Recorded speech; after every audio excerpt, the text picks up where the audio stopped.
Chaque jour, Charles et Carole vous présentent la leçon de l'école du sabbat.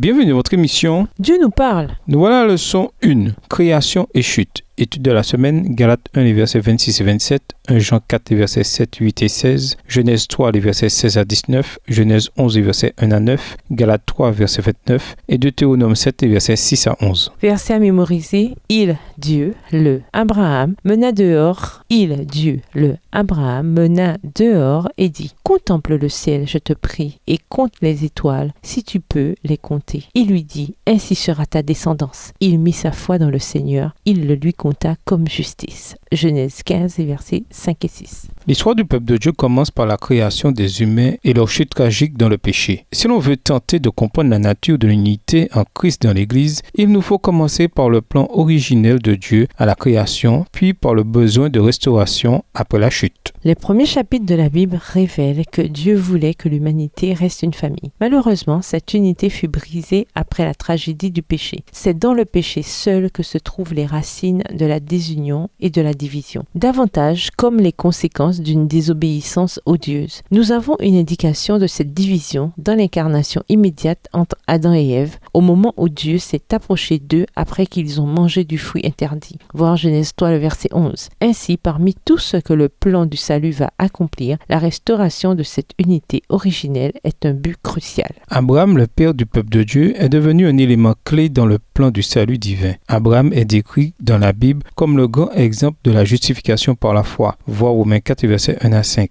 Ce genre de foi qui unit les membres du peuple de Dieu les uns aux autres et au Seigneur lui-même. Dieu agit à travers les gens pour restaurer l'unité et pour faire connaître sa volonté à l'humanité perdue. Et nous vous laissons avec la pensée du jour. L'ultime sacrifice de Jésus nous donne la possibilité de vivre avec lui pour l'éternité dans le monde nouveau. Au revoir. Et à demain si Dieu veut. Dieu nous parle.